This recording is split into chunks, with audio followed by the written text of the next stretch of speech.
Bapak Ibu yang kami hormati, acara peluncuran paket obat isoman gratis untuk rakyat dimulai. Selanjutnya, penyerahan paket obat isoman gratis untuk rakyat oleh Presiden Republik Indonesia kepada 4 orang perwakilan penerima. Dimohon kepada perwakilan penerima untuk mengambil paket obat isoman di meja. Yang pertama, Bapak Sigit Triwidodo yang mewakili keluarga Bapak Sumarno, paket obat isoman 3.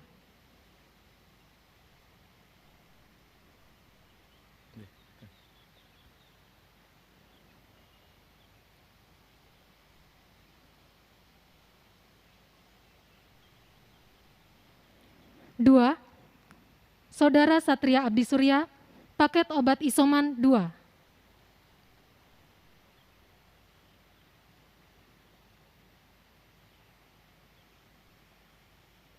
Tiga, Saudari Oki Oktaviani, paket obat 1.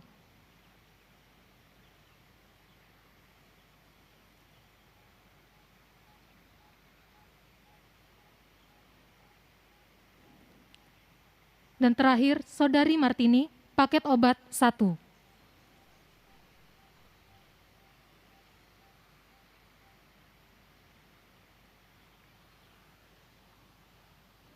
Selanjutnya, keterangan pers oleh Presiden Republik Indonesia.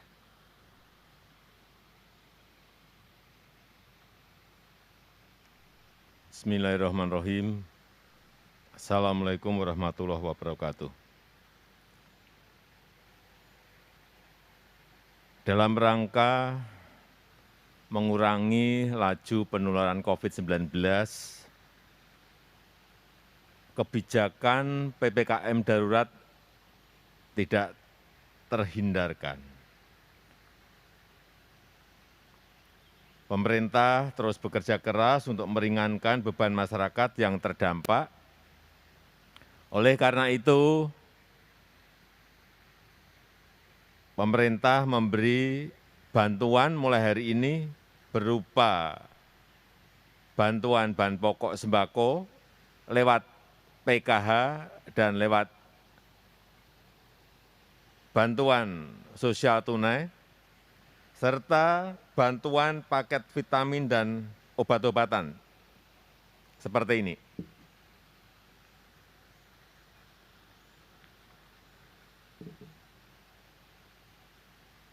Pemerintah mulai hari ini akan segera membagikan paket vitamin dan obat untuk isolasi mandiri gratis di wilayah-wilayah yang berisiko. Untuk tahap sekarang ini, yang akan dibagikan adalah 300.000 paket untuk yang melakukan isolasi mandiri di Pulau Jawa dan Bali. Kemudian akan dilanjutkan dengan 300.000 paket lagi untuk yang di luar Jawa. Ada 3 jenis paket obat isolasi mandiri yang kita bagikan masing-masing untuk 7 hari. Ini seperti yang sudah terlihat di depan. Paket 1, ini berisi vitamin untuk warga dengan PCR positif tanpa gejala atau OTG. Ini yang paket 1.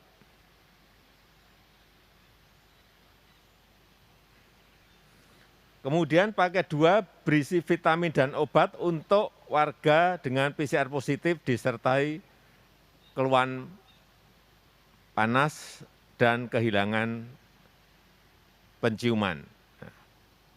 Tapi untuk paket ini membutuhkan konsultasi dan resep dokter. Ini terutama nanti dokter puskesmas. Kemudian paket 3 berisi vitamin dan obat untuk warga dengan PCR positif disertai keluhan panas dan batuk kering. Paket ini juga membutuhkan konsultasi dan resep dari dokter. Ketiga, paket obat isolasi mandiri ini tidak diperjualbelikan. Pasokannya disiapkan oleh Menteri BUMN yang diproduksi oleh BUMN farmasi, dan kemudian pendistribusiannya ini nanti akan dikoordinasikan oleh Panglima TNI, yang nanti tentu saja akan berkoordinasi dengan Pemda sampai pemerintah desa maupun melibatkan puskesmas, Babinsa, dan pengurus RT RW.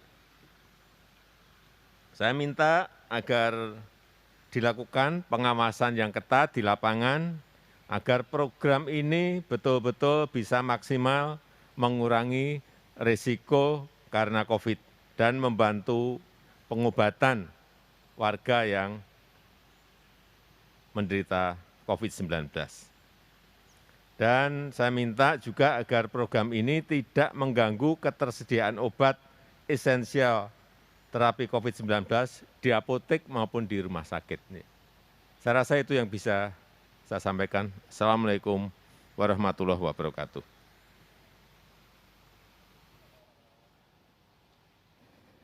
Acara selesai, selanjutnya Presiden Republik Indonesia berkenan meninggalkan tempat acara.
Saudara-saudara sekalian, Bapak Presiden telah memerintahkan kepada TNI untuk mendistribusikan paket obat-obatan kepada masyarakat di wilayah Jawa dan Bali, termasuk memastikan bahwa obat-obatan tersebut sampai kepada tangan masyarakat yang membutuhkan. 300.000 paket obat-obatan ini diperuntukkan bagi masyarakat yang sedang melaksanakan isolasi mandiri, baik OTG maupun ODG ringan. Tentunya dalam pendistribusian 300.000 paket tahap pertama ini, para Babinsa akan didampingi oleh petugas dari puskesmas maupun bidan-bidan desa di wilayah tersebut. Jajaran kesehatan Kodam termasuk Kodim, Koramil, dan Babinsa akan melaksanakan koordinasi dengan pemerintah daerah, dinas kesehatan, dan jajaran kepolisian. Dan harapan kita bahwa dengan kolaborasi antar institusi ini akan meringankan beban saudara-saudara kita yang sedang melaksanakan isolasi mandiri. Demikian.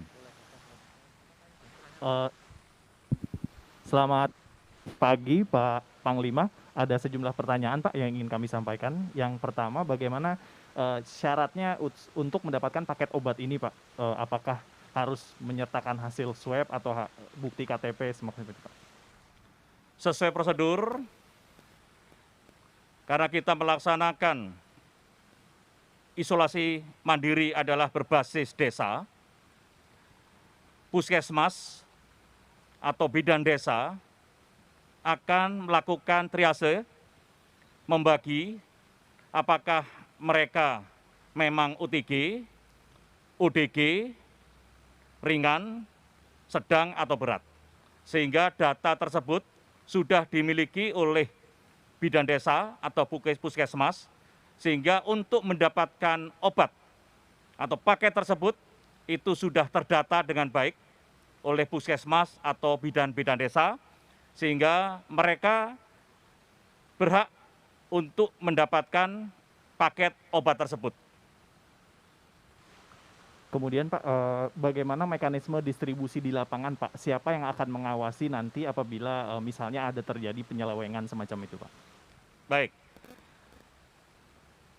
Tentunya akan diawasi oleh Kesehatan Kodam, kemudian Kodim dan Koramil, dan para Babinsa ini juga akan didampingi oleh petugas dari puskesmas maupun bidan desa yang memiliki daftar siapa yang sedang melaksanakan isolasi mandiri tersebut, dan pembagiannya akan disesuaikan dengan data yang dimiliki oleh puskesmas dengan persyaratan yang sudah ditentukan oleh puskesmas, diantaranya hasil swab, dan memang masyarakat tersebut harus melaksanakan isolasi mandiri. Sedangkan untuk penyimpanan paket obat tersebut akan ditempatkan di Kodim, karena di sana harus ada pengawasan, pendataan, termasuk pencatatan keluar masuk obat. Dan saya imbau kepada masyarakat yang ada di desa, RT, RW, apabila memang ingin mendapatkan obat tersebut, silakan langsung menyampaikan kepada bidan desa, kemudian petugas-petugas puskesmas. Setelah datanya ada, maka Babinsa akan memberikan paket obat tersebut kepada masyarakat yang membutuhkan dan akan diantar dengan pendampingan bidan desa maupun petugas-petugas puskesmas. Baik, Pak Panglima, terima kasih. Berikutnya Pak Erik, Pak. Silakan, ada yang ingin disampaikan atau langsung ingin menjawab pertanyaan? Saya ingin menyampaikan sesuai dengan arahan Bapak Presiden Republik Indonesia, Insinyur Haji Joko Widodo, dan juga dikoordinasikan oleh Pak Menko Luhut Binsar Panjaitan sebagai tupoksi yang sekarang melakukan PPKM darurat, dan juga dikoordinasikan bersama Panglima. Kami diberi tugas untuk memberikan suplai atau kepastian untuk pengadaan 300.000 paket yang sekarang sudah dipromosikan atau mulai digerakkan. Tentu hal ini juga menjaga tadi yang disampaikan Bapak Presiden bahwa negara hadir untuk rakyat. Kita mau rakyat segera sembuh dari COVID-19. Kita mau rakyat tidak kebingungan dengan adanya isu-isu bahwa kekurangan obat, makanya kita penetrasi dengan obat gratis ini secara baik. Karena itu, kami berharap semua, apalagi sekarang TNI sudah turun, kita mengharapkan rakyat sabar, kita akan hadir di rumah masing-masing dengan tadi cara-cara yang tepat dan sesuai dengan standar yang sudah ada di Kemenkes dan BP POM. Baik, ini ada 2 pertanyaan Pak untuk Pak Erik. Yang pertama, ini kan pembagian obat dilakukan secara gratis ya Pak. Tapi kemudian kondisi ketersediaan obat di apotik juga sedang mengalami kekosongan. Bagaimana jaminan dari BUMN Farmasi untuk menjaga stok ini agar tetap ada Pak? Ya. Kami tentu bersama Kemenkes sudah meluncing website yang ada di Kemenkes, di mana warga bisa melihat kesediaan obat yang ada di apotik-apotik di bawah tentu Kimia Farma atau di bawah Kementerian BUMN. Kami juga terus memproduksi obat-obat yang diperlukan sesuai dengan standar Kemenkes dengan BP POM, yang kemarin malam sudah BP POM mengeluarkan 8 jenis obat. Kita terus mengadakan mendistribusikan. Apalagi kemarin Kemenkes sudah juga menerbitkan aturan bahwa beberapa obat ini bisa diakses oleh publik. Hal ini yang kita utamakan adalah tadi, kesediaan obat untuk masyarakat yang didukung oleh banyak kementerian. Masih menyambung soal ketersediaan obat Pak, sebenarnya bagaimana kapasitas BUMN Farmasi dalam memproduksi obat saat ini Pak? Karena mengingat banyaknya permintaan, apakah ada upaya dari BUMN Farmasi untuk meningkatkan produksi gitu Pak? Ya, tentu kesediaan obat tidak hanya tanggung jawab dari kami, BUMN Farmasi, tapi juga banyak juga perusahaan-perusahaan swasta yang memproduksi obat yang sama. Tetapi kami tentunya memastikan obat-obat generik dengan harga yang sangat terjangkau jauh di bawah pasaran. Tentu kita bukan berarti ingin menyaingi pihak-pihak tertentu yang ingin juga melakukan perbaikan pada sistem perobatan seperti swasta, tapi kita berjadi satu menjadikan sebuah kekuatan bersama untuk memastikan produksi obat ini ada. Kami sendiri sudah memproduksi 4 macam obat, oseltamivir, faviravir, redimsivir dengan kuantiti yang sangat besar. Dan tentu kami sekarang juga sedang menjajaki obat-obat tolizuma yang memang sekarang ini menjadi salah satu obat yang dicari-cari. Dan ini kita bekerja sama tentu dengan Kementerian Luar Negeri untuk memastikan apakah ada akses supaya kita mendapat lisensi produksi obat yang dibutuhkan. Baik, cukup. Terima kasih Pak Erik, terima kasih Pak Panglima, selamat pagi.